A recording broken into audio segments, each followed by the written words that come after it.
एक माह से ज्यादा वक्त गुजर गया है जब से मुल्क के स्टूडेंट्स कॉकरोच जनता पार्टी के जो मेंबरान जंतर मंतर पे यहाँ गुहार अपनी लगा रहे हैं, डिमांड कर रहे हैं कि union education minister Dharmendra Pradhan इस्तीफा देने चाहिए। और आज आपको बता दूं, जिस तरीके से हम लगातार देख रहे हैं कि स्टूडेंट्स यहाँ पे आ रहे हैं। 2 दिन पहले हमने देखा सांसद चलो कॉल को नाकाम बनाने के लिए दिल्ली पुलिस और बाकी पैरामिलिट्री फोर्सेस को पहले ही तैनात किया गया था, बैरिकेडिंग की गई थी और हमने देखा कि दिल्ली पुलिस की जानिब से स्टूडेंट्स पे लाठी चार्ज भी हुआ।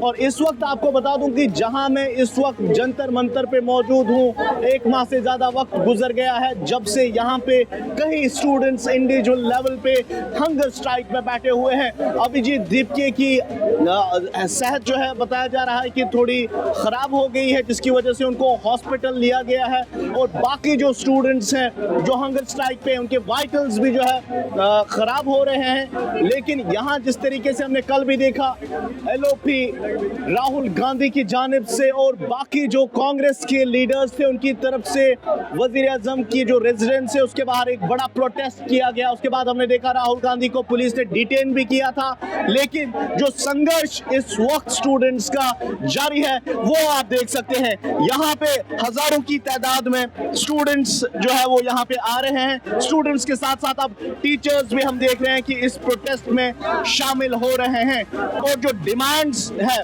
मुल्क का जो तालीमी निज़ाम है उसको बदलना चाहते हैं। जिस तरीके से मुबैना तौर पे हमने देखा पिछले कई बार जो नीट के इम्तहानात हुए उसमें जो मुबैना धांधलियां हुई, पेपर लीक हुआ, उस चीज़ को लेते हुए हमने देखा कई स्टूडेंट्स ने खुदकुशियां की मुल्क में। और उस चीज़ को बर्दाश्त न करते हुए आज हम देख रहे हैं कि मुल्क का नौजवान जंतर मंतर की सड़कों पे निकला हुआ है। और यहाँ पे जिस तरीके से हमने कई स्टूडेंट से बात की, उनका यही कहना है कि जब तक कि वो अपनी डिमांड्स नहीं मनवाते हैं तब तक वो ये संघर्ष करते रहेंगे। और कुछ स्टूडेंट्स के साथ, कुछ टीचर्स के साथ यहाँ पे बात करना चाहेंगे और जानेंगे कि इस संघर्ष के बारे में। सर, आपसे जानना चाहूँगा, जिस तरीके से मैंने सुना कि आप टीचर हैं और यहाँ पे आए हुए हैं, तो क्या कुछ लगता है आपको ये जो निज़ाम यहाँ पे चल रहा है, स्टूडेंट्स लगातार मांग कर रहे हैं कि एजुकेशन का निज़ाम जो है वो बेहतर बनना चाहिए, तो आपको लगता है कि इस प्रोटेस्ट से निज़ाम बदल सकता है? जी, जरूरी है, उन्हें बदलना पड़ेगा, क्योंकि जिस तरह से हम लोग झेल रहे हैं आज तक हम लोगों ने झेलते हुए ही आया हुआ है। लेकिन कब तक झेलेंगे हम? हर चीज़ की एक सीमा होती है, लिमिट होती है, वो अब हम नहीं बर्दाश्त कर सकते। अब इन्हें चेंज होना पड़ेगा, बदलना पड़ेगा। इस पे हम लोग यहाँ इकट्ठा हुए हैं। आपको लगता है कि तालीमी निज़ाम जो बना हुआ है वो खराब चल रहा है? नहीं, देखिए, खराब कोई चीज़ नहीं होती, मैं वो नहीं कह रहा हूँ, लेकिन हर चीज़ का सिस्टम होता है, सिस्टम आपको बदलना पड़ेगा। सिस्टम जब आज तक नहीं बदलेंगे, कोई आदमी खराब नहीं होता। मैं ये नहीं कहता कि ये बंदा खराब है या वो बंदा खराब है, लेकिन हर चीज़ की एक सिस्टम होती है। आप नियम बदलो, सिस्टम बदलो, हर चीज़ बदलेगा। हम यहाँ टाइम पास नहीं कर रहे हैं, हम लोग किसी मोटिव से खड़े हैं और सबके साथ हम लोग हैं। इसलिए आपसे रिक्वेस्ट है कि आप लोग कृपया बदलिए, सिस्टम को बदलिए। आप लोग, यही आप लोगों से नतीजा है। धन्यवाद। स्टूडेंट, तो मैं एक नीट स्टूडेंट हूँ, तो इस बार जो पेपर लीक हुआ उसका पीड़ित मैं भी हूँ। तो हमें कोई बीजेपी हो, कांग्रेस हो, कोई भी पार्टी हो, उससे मतलब नहीं है। एजुकेशन सिस्टम सही हो जाए, मुझे सिस्टम से प्रॉब्लम है। ऐसे पेपर लीक हो रहा है, ये तो अभी पता चला 4-5 पेपर लीक हुआ है। हर साल पेपर लीक हो रहे हैं, हमें पता नहीं चलता। जो मिडिल क्लास है, गरीब है, उसको पता नहीं चलता। जो अमीर है वहाँ बिक रहा है, वो तो किसी बार पता चल रहा है, उसके बाद ही इतना प्रोटेस्ट अभी हो रहा है। कितने पेपर लीक हो गए होंगे जिसका अभी तक उसका रिकॉर्ड भी नहीं है। तो इसको तो सिस्टम को सुधारना है, सरकार से कोई प्रॉब्लम नहीं है, बस एजुकेशन सिस्टम सुधर जाए। मैं यही चाहता हूं कि धर्मेंद्र प्रधान का इस्तीफा हो। हम अयोध्या से आए हैं और ये छात्रों की मांग को जो है पूरा किया जाए। जो है ये बहन लड़कियां और लड़के जो है जो इतने परेशान हैं, इनकी मांगों को जो है पूरा किया जाए और धर्म प्रधान का इस्तीफा हो। आशुतोष जी हमारे साथ यहाँ पे मौजूद हैं, इनके साथ बात करेंगे और जानेंगे क्या लग रहा है आपको जो प्रोटेस्ट यहाँ पे चल रहा है। और हाल ही में आप जेपी नड्डा जी से भी मिले, आपने अपना जो डिमांड प्रपोजल था वो भी दिया, तो किस तरीके की एश्योरेंस आपको गवर्नमेंट से मिली? कोई एश्योरेंस नहीं मिली है। 4 घंटे हमारी मुलाकात वेस्ट ऑफ टाइम थी। हमने अपनी डिमांड अब क्लियर कर दी, अब सरकार जो करना चाहे वो करे। हम लोग यहाँ डटे रहेंगे जब तक धर्मेंद्र प्रधान इस्तीफा नहीं दे देता। आपने इस देश के युवाओं के साथ धोखा किया, आपने इस देश के युवाओं को मारा पीटा है।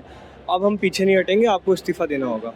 तो ये बताइए कि हम देख रहे हैं कि हंगर स्ट्राइक यहाँ पे कई स्टूडेंट्स की जो हेल्थ है वो काफ़ी वर्स हो गई है और आज अभिजीत दीपकी की भी जो हेल्थ है वो भी कहीं ना कहीं ख़राब हो रही है। अब वो इलाज के लिए गए हैं। तो इस वक्त में मुझे आप बताइए कि किस तरीके का सपोर्ट आपको बाकी लोगों से मिल रहे हैं या उनकी जो हेल्थ कंडीशन है वो कैसी है इस वक्त अभिजीत की? दीपकी ठीक है, अभी ऑब्वियसली थोड़ा फूड पॉइजनिंग हुई है तो थोड़ी सी तबीयत वैसी है, लेकिन अभी ठीक है।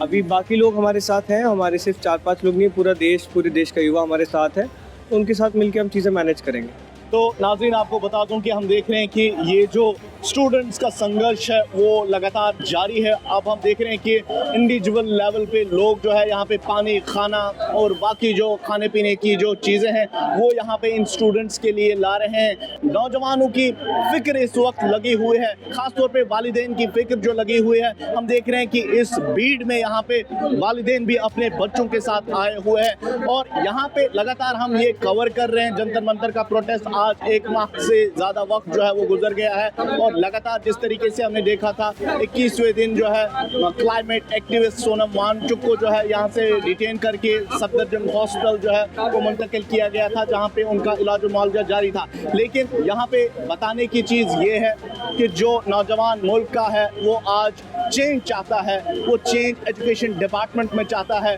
और जो मुबैना तौर पे जो इरेगुलरिटीज़ ख़ास तौर पे जो एजुकेशन निज़ाम यहाँ पे बना हुआ है उसमें चेंज चाहते हैं।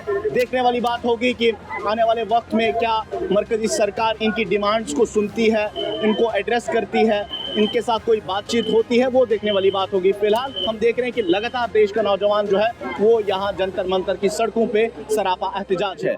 कैमरा पर्सन निसार कोसगर के साथ रफीक भट्ट, जंतर मंतर, दिल्ली।